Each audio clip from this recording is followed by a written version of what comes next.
Lyon Pôle Bourse, faire grandir les entreprises grâce à la cotation, animer le club des sociétés cotées et développer un écosystème boursier dynamique.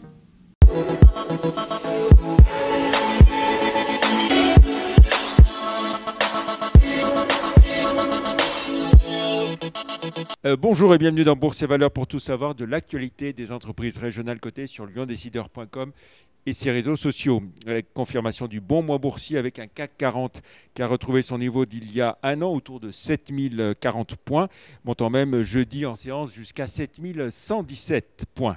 On poursuit avec les publications de chiffres d'affaires 2022 et tout spécialement Visiative qui a connu une année record et un quatrième trimestre historique. Pour la première fois, Visiative dépasse les 100 millions d'euros de facturation sur un seul trimestre, soit un bond de 25%.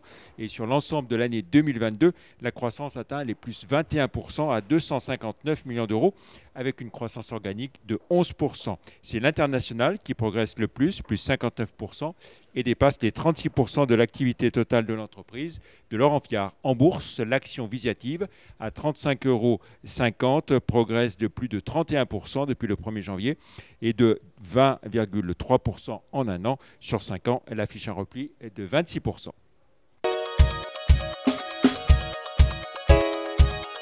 Et on retrouve à présent notre invité Sylvain Béchet, directeur général finance et investissement de GL Events. Bonjour. Bonjour. Merci d'avoir accepté notre invitation. Alors vous aussi, une année, un quatrième trimestre record. On parlait tout à l'heure au début d'émission de Visiative. 1,315 milliard d'euros de chiffre d'affaires. C'est tout simplement un bond de plus de 77%. Un rebond impressionnant, on peut le dire. Un rebond impressionnant, effectivement. Une très bonne performance opérationnelle et commerciale des équipes. Qui est en plus un rebond qui est général, c'est-à-dire que quand on regarde nos géographies, à l'exception de la Chine, tous les continents, Amérique du Sud, le Middle East, l'Europe et bien sûr la France ont affiché un très très beau niveau de recovery et plus de 500 millions d'euros de chiffre d'affaires sur un trimestre, c'est le record. Alors j'allais y venir, oui, le quatrième trimestre, plus de 510 millions, du jamais vu. Alors grâce à la Coupe du Monde, entre autres, au Qatar, oui, bien sûr. La COP27. Effectivement, des jumbo events. Coupe du Monde au Qatar, la COP27, mais aussi un ensemble d'événements en France, encore à l'étranger, donc une croissance qui a quand même été portée par les deux pôles live et venues, très dynamique, avec une vraie reprise.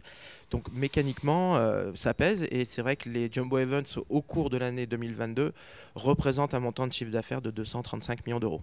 Donc mécaniquement. Tous les jumbo events. Exactement. Les Commonwealth Games, les championnats du monde d'athlétisme en Oregon, la Saudi Cup, voilà, un ensemble d'événements qui ont été plutôt favorables pour le groupe. Alors vous l'évoquiez, vous le disiez, à forte progression de l'international, hormis la Chine, qui elle n'en a pas encore fini avec le Covid.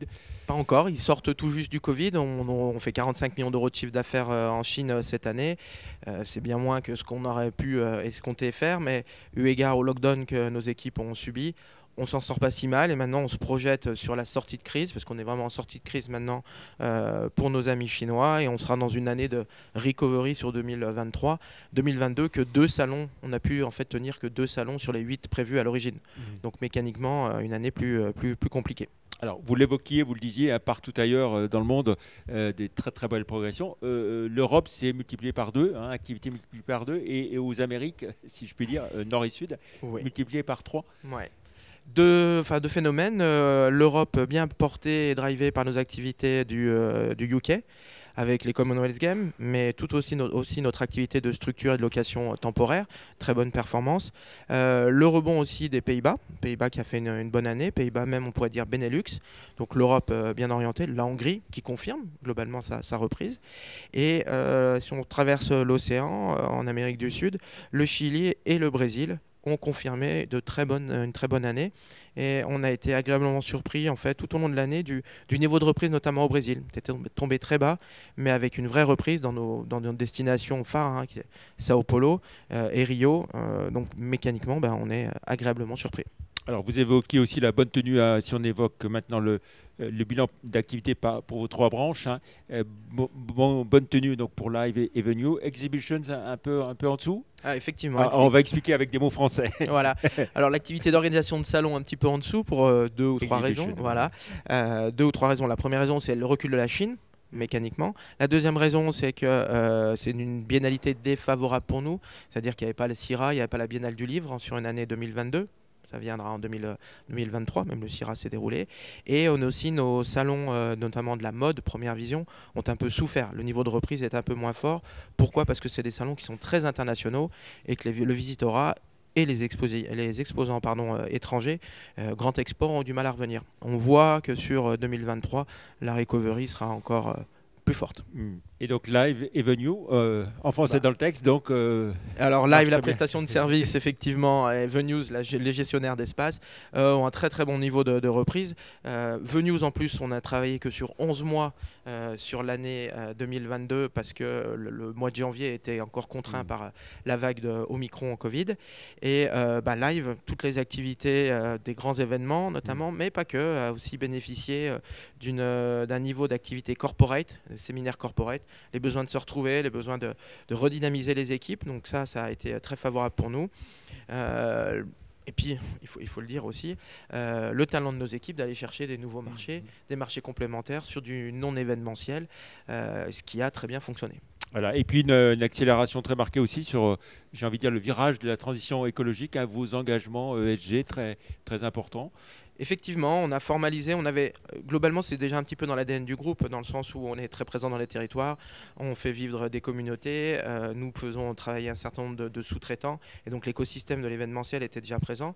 Donc on l'a un peu formalisé, c'est-à-dire qu'il y a des engagements bien sûr de réduction d'émissions de carbone, il y a un engagement aussi fort sur un programme de photovoltaïque, et les réductions des consommations d'énergie. Il y a deux choses, il y a la pression des coûts, mais il y a aussi notre besoin de prendre, on va dire, soin aussi de la terre, de réduire nos consommations d'énergie, et aussi l'engagement de réduire les consommations de matériel, on va dire, non recyclables, les usables, les usages habituels, donc on va les réduire. Là aussi, un engagement de moins de 25%. Alors, les résultats en tant que tels, on a parlé de l'activité, les résultats en tant que tels, il faudra attendre le 8 mars, encore un petit peu. D'ores et déjà, ce que vous dites, c'est, vous confirmez, plus de 100 millions d'euros de cash flow. Effectivement, alors c'était une guidance qu'on s'était donnée, qu'on s'était appliquée, mais oui, on la confirme, vous verrez ça. Il y a eu une gestion forcée, mais une gestion optimale, et les équipes ont bien pris le pli sur la gestion des CAPEX, la gestion du BFR. Ça a été, et oui, on sera super à 100 millions d'euros. Et puis alors l'idée, c'est aussi de pouvoir accélérer le désendettement du groupe. Effectivement, c'était aussi dans les engagements que nous avions pris au titre de l'année 2022. Donc ça, ce sera globalement bien fait. On est assez satisfait. Et on va rappeler l'endettement, il se situe à combien Alors l'endettement, avant crise, on était à 480, on est monté à 680, on va dire en fin d'année 2020. On est redescendu à 560, 545 là au 30 juin. On avait dit qu'on se désendetterait, donc on sera encore avec un désendettement. Et puis alors, donc depuis la publication de votre chiffre d'affaires 2022, deux opérations importantes, l'acquisition de Locabri et puis un partenariat avec l'Oxam pour les Jeux Olympiques 2024. Ouais, effectivement, alors la première chose, c'est Locabri. On renforce notre offre de structure temporaire. On renforce, quand je dis renforcer, c'est une gamme élargie de produits à disposition de nos clients. Première chose. Deuxième chose, c'est qu'on renforce aussi nos capacités de production. On a déjà une usine qui est à Flixecourt, juste à côté d'Amiens, dans le nord. Là, on vient se doter d'une capacité complémentaire de production, et on aura des synergies commerciales, logistiques à mettre en place. L'objectif, c'est de poursuivre en fait ce qui a été déjà initié par l'équipe, parce que l'équipe de management reste avec nous. Elle a délivré déjà, elle a fait ses preuves, donc on est content d'intégrer ces équipes et le management pour après faire encore une belle histoire, Locabri plus nos activités de Spatio Tempo. On va rappeler, Locabri, c'est une entreprise de quelle taille, chiffre d'affaires? 25 millions d'euros de chiffre d'affaires, un EBITDA qui est supérieur à 20% et 70 collaborateurs. Voilà, et puis l'année qui a bien commencé aussi avec le CIRA, qui s'est tenu il y a une semaine, il y a quelques jours. Effectivement. Bonne fréquentation. Ouais. Alors avant le CIRA, c'est vrai que je n'ai pas parlé du contrat, excusez-moi. Donc les Jeux Olympiques avec le partenariat avec l'Oxam, donc c'est une jeune venture qui a été montée avec l'Oxam pour assurer l'ensemble de la fourniture électrique Énergie, la régulation thermique pour l'ensemble des sites des Jeux Olympiques de 2024, avec notamment toutes les installations d'énergie pour l'IBC, l'International Broadcast Center, donc le centre journalistique, et qui devra être livré, lui, à fin 2023. Voilà, on revient au CIRA, Oui, donc une très belle édition. C'était les 40 ans du CIRA. Une belle édition, une très belle édition qui est revenue sur son calendrier, on va dire, normatif. La dernière édition était en septembre. Là, on a rassemblé l'ensemble de la population en lien avec la gastronomie, l'alimentation, bien sûr, la restauration, l'hôtellerie. Une très belle édition de 110 000 visiteurs, donc un très bon taux. On est très très proche de ce qui a été fait en 2019. Une qualité surtout des visiteurs. Les retours des exposants sont plus que favorables. Donc c'était la fête dans Lyon, et c'est ça qui est vraiment important pour nous. Et le retour des visiteurs internationaux Retour, plus de 25% de visiteurs internationaux, même on est un petit peu en augmentation là-dessus, donc ce qui est favorable parce que c'était aussi le souhait de notre équipe d'organisation. Il faut que les événements revivent et qu'il y ait aussi une portée internationale, donc chose globalement réussie. Un mot sur le contexte de ce début d'année 2023, le coût de l'énergie par exemple, ça vous affecte ? Oui, bien sûr. On est affecté, un petit peu touché comme tout le monde par cette partie énergie, surtout pour nos activités venues, effectivement. La régulation thermique, l'éclairage dans des parcs d'exposition, des centres des congrès, ça pèse.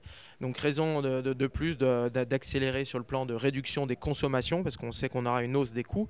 Donc il faut optimiser. Donc c'est la gestion de la température, le froid, le chaud, la gestion des éclairages, les régulations, on va dire, presque automatiques. Voilà, c'est du devoir de tout le monde et on sait tous que 2 degrés en moins, c'est 14%, voire un petit peu plus de consommation énergétique en moins. Donc on travaille bien sûr là-dessus. Il y a un plan aussi qui a été lancé sur le changement des éclairages, passage en LED. Voilà, on va faire le maximum de choses pour pouvoir réduire en fait notre consommation ou être en autoconsommation. Très bien. Merci beaucoup Sylvain Béchet, directeur général finance et investissement de GL Events, d'avoir été notre invité aujourd'hui. On regarde pour finir votre parcours en bourse à présent. Au moment où on enregistre cette émission, vous cotez 21,15 €, une progression de 30% par rapport au 1er janvier, de 25% en un an. Et on est encore sur un léger recul de 16,5% en 5 ans. Plus d'informations sur GL Events sur les sites live.euronext.com et zonebourse.com. Merci beaucoup. Excellent week-end. À la semaine prochaine. Au revoir. Merci.